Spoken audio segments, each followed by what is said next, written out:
दोस्तों, भगवान शिव के बारे में ऐसा कहा जाता है कि भगवान शिव त्रिलोक के आदि और अंत के देवता हैं, जिनके आगे दुनिया की सभी शक्तियां असफल हो जाती हैं। लेकिन क्या आपको मालूम है आखिर भगवान शिव का जन्म कैसे हुआ था? उनकी माता कौन थी और उनके पिता का क्या नाम था? उन्होंने किससे अपनी शिक्षा प्राप्त की थी और किस किस को शिक्षा का दान दिया था? अगर नहीं तो चलिए, क्योंकि इस वीडियो के माध्यम से हम आपके इन्हीं सभी सवालों का जवाब देने वाले हैं, इसलिए प्लीज इसे स्किप किए बिना एंड तक जरूर देखना। दोस्तों, आज सबसे पहले भगवान शिव के जन्म से जुड़ी पहली कहानी यानी शिव पुराण की एक लोकप्रिय कथा के बारे में बताने वाले हैं। शिव पुराण के अनुसार भगवान शिव को स्वयंभू माना जाता है, जिसका मतलब होता है कि भगवान शिव का जन्म स्वयं ही हुआ था। यानी कि इससे एक बात तो साफ हो जाती है कि ना ही भगवान शिव की कोई माता है और ना ही उनके कोई पिता है। इसी कारण से भगवान शिव पंच तत्वों से भी परे हैं, जिस कारण से इन्हें मृत्यु का भी कोई भय नहीं है और इनकी मृत्यु कभी नहीं हो सकती। पर अब बात करते हैं विष्णु पुराण में बताई गई भगवान शिव के जन्म से जुड़ी हुई एक और कहानी के बारे में। विष्णु पुराण में बताया गया है कि भगवान विष्णु के माथे से निकलने वाले तेज के कारण भगवान शिव की उत्पत्ति हुई थी और उनके नाभि से निकलते हुए तेज से कमल पर विराजमान ब्रह्मा जी का जन्म हुआ था। मगर दूसरी ओर भगवान विष्णु के जन्म के बारे में शिव पुराण में बताया गया है कि एक बार की बात है जब भगवान शिव अपने घुटने मल रहे थे और उनके घुटनों से निकलने वाले मैल से भगवान श्री विष्णु जी का जन्म हुआ था। पर अगर ऐसा हुआ है तो विष्णु पुराण और शिव पुराण एक दूसरे से बिल्कुल अलग है। इस कथा के अलावा भगवान शिव के जन्म की एक और पौराणिक कथा काफी ज्यादा पॉपुलर है, जिसे शायद आपने बड़े बुजुर्गों से सुना होगा। पर अगर नहीं सुना तो आपकी जानकारी के लिए बता दें कि एक बार की बात है जब भगवान विष्णु और परम ब्रह्मा जी के बीच इस बात पर बहस छिड़ गई थी कि आखिर इस संसार में सबसे महान कौन है। और जब भगवान विष्णु और भगवान ब्रह्मा इस बात को लेकर बहस कर रहे थे तो एक जलते हुए खम्बे के रूप में महादेव उनके बीच आए थे। दोस्तों, वो दोनों इस रहस्य को नहीं समझ पाए और तभी अचानक से एक आवाज आई जिसने कहा कि जो भी इस खम्बे का छोर ढूंढ लेगा वही सबसे महान कहलाएगा। ऐसा सुनते ही ब्रह्मा जी ने एक पक्षी का रूप लिया और खम्बे का ऊपरी हिस्सा ढूंढने निकल गए। वहीं विष्णु जी ने वराह का रूप धारण किया और खम्बे का अंत ढूंढने निकल गए। बहुत देर तक खोजने के बाद भी दोनों में से किसी को भी खम्बे का छोर नहीं मिला और दोनों हार मानकर वापस आ गए। जिसके बाद भगवान शिव अपने असली रूप में आए और फिर भगवान विष्णु और ब्रह्मा जी ने ये मान लिया कि महादेव ही सबसे महान और शक्तिशाली हैं। इनसे बड़ी शक्ति इस दुनिया में कोई नहीं है। इसके साथ ही शिव पुराण में बताया गया खम्बा इस बात को दर्शाता है कि ना ही भगवान शिव जन्मे थे और ना ही उनका कोई अंत है। और एक कारण तो यही है कि भगवान शिव को स्वयंभू कहा जाता है, यानी भगवान शिव का अंत है ही नहीं, वे अमर हैं। अब हम बात करते हैं भगवान शिव से जुड़े एक ऐसे विषय के बारे में जो सबसे ज्यादा प्रसिद्ध है कि क्या भगवान ब्रह्मा भगवान शिव के पिता है?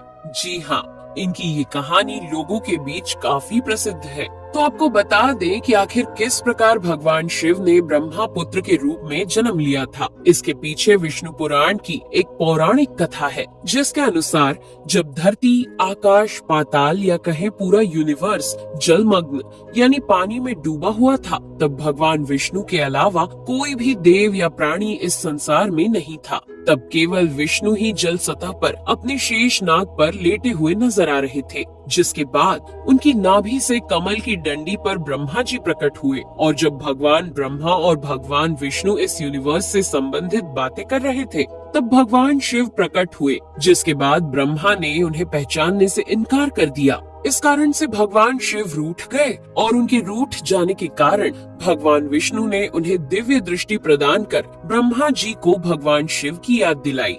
जिसके बाद भगवान ब्रह्मा को अपनी गलती का एहसास हुआ और शिव से क्षमा मांगते हुए उन्होंने उनसे अपने पुत्र रूप में पैदा होने का आशीर्वाद मांगा। जिस कारण से भगवान शिव ने भगवान ब्रह्मा की प्रार्थना को स्वीकार करते हुए उन्हें ये आशीर्वाद दे दिया। लेकिन इसके बाद जब भगवान ब्रह्मा ने इस सृष्टि की रचना शुरू की तो उन्हें एक बच्चे की जरूरत पड़ी और तब उन्हें भगवान शिव का आशीर्वाद ध्यान आया। जिसके लिए भगवान ब्रह्मा ने तपस्या की और बालक के रूप में भगवान शिव उनकी गोद में रोते हुए प्रकट हुए।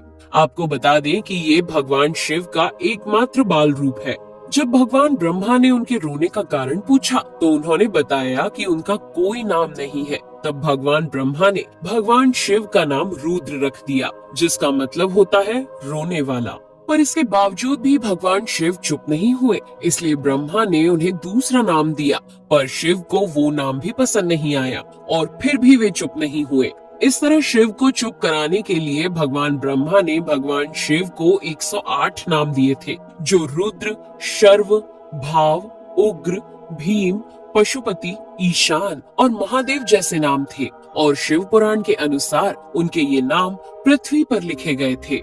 इसके बाद बात आती है श्रीमद् देवी महापुराण की। तो श्रीमद् देवी महापुराण में भगवान शिव की माता और पिता के बारे में बताया गया है। श्रीमद् देवी महापुराण के अनुसार देखा जाए तो एक बार जब भगवान नारद जी ने अपने पिता भगवान ब्रह्मा जी से पूछा कि सृष्टि का निर्माण किसने किया है, साथ ही भगवान विष्णु, भगवान शिव और आपके माता पिता कौन है, तब भगवान ब्रह्मा जी ने नारद जी को त्रिदेवों के जन्म के बारे में बताया। जो बताया वो वाकई चौंका देने वाली बात थी। दरअसल उन्होंने कहा कि देवी दुर्गा और शिव स्वरूप ब्रह्मा के योग से ब्रह्मा, विष्णु और महेश का जन्म हुआ था। यानी प्रकृति का रूप लिए माँ दुर्गा ही हम तीनों की माता है और ब्रह्मा यानी काल सदाशिव हमारे पिता है। इसके साथ ही श्रीमद् देवी महापुराण में भी भगवान विष्णु और भगवान ब्रह्मा के बीच हुए झगड़े की एक कहानी मिलती है, जिसके अनुसार एक बार श्री ब्रह्मा जी और विष्णु जी में झगड़ा हुआ और दोनों में बहस छिड़ी हुई थी। तब भगवान ब्रह्मा ने कहा कि सृष्टि को मैंने बनाया है और मैं ही प्रजापिता हूँ, जिसके जवाब में भगवान विष्णु जी ने कहा कि मैं आपका पिता हूँ, क्योंकि आप मेरी नाभि से निकले हुए कमल से पैदा हुए हैं। और धीरे धीरे कर ये बहस बढ़ती गई। दोस्तों, इसके बाद इन दोनों का झगड़ा सुनकर सदाशिव वहाँ पहुँचे और उन्होंने कहा कि पुत्रों, मैंने ही तुमको इस संसार को बनाने और इसे संभालने के केवल 2 काम दिए हैं। इसी प्रकार मैंने शंकर और रुद्र को संहार और तिरोगति के कार्य दिए हैं। इसके साथ ही उन्होंने कहा कि मेरे 5 मुख हैं। एक मुख से अकार, दूसरे मुख से उकार, तीसरे मुख से मुकार, चौथे मुख से बिंदु और 5वें मुख से नाद यानी कि शब्द प्रकट हुए हैं। उन्हीं 5 को एक साथ मिलाकर देखा जाए तो एक अक्षर ओम बनता है, जिसे आज हम सभी भगवान शिव के मूल मंत्र के रूप से जानते हैं। इतना कहने के बाद भगवान ब्रह्मा और विष्णु दोनों ही समझ गए कि भगवान शिव से ज्यादा शक्तिशाली इस दुनिया में कुछ भी नहीं है और दोनों ने भगवान शिव को प्रणाम किया और चले गए। चलिए दोस्तों, अब जब आप भगवान शिव के बारे में इतना तो जान ही चुके हैं, तो क्या आपको पता है कि आखिर भगवान शिव ने किससे शिक्षा प्राप्त की थी और उनके गुरु कौन थे? हम जानते हैं शायद ही इसका जवाब आप में से किसी को पता होगा, पर जिन्हें नहीं पता उन्हें बता दें कि भगवान शिव स्वयं इस संसार के गुरु माने जाते हैं, जिन्होंने इस संसार में गुरु शिष्य की परंपरा की शुरुआत की थी। लेकिन अगर सवाल आता है कि आखिर भगवान शिव किसके गुरु थे, तो आपको जरूर जान लेना चाहिए कि हिंदू धर्म के ग्रंथ कहते हैं कि ब्रह्मा जी और शिव जी इस संसार के सबसे पहले गुरु हैं, जिन्होंने गुरु शिष्य के इस रिश्ते की शुरुआत की थी। जहां भगवान ब्रह्मा ने अपने मानस पुत्रों को शिक्षा प्रदान की थी, वहीं भगवान शिव ने अपना ज्ञान केवल अपने 60 शिष्यों को दिया था। यानी भगवान शिव 60 शिष्यों के गुरु थे और वे जिन शिष्यों के गुरु थे उन्हें आज के समय में सप्त ऋषियों का दर्जा दिया गया है। तो दोस्तों, ये थे भगवान शिव के जन्म से जुड़े हुए कुछ फैक्ट्स, जो आपको कैसे लगे हमें कमेंट करके जरूर बताइए। साथ ही अगर आपको वीडियो पसंद आया हो तो इसे लाइक और चैनल को सब्सक्राइब करना बिल्कुल ना भूलें। धन्यवाद।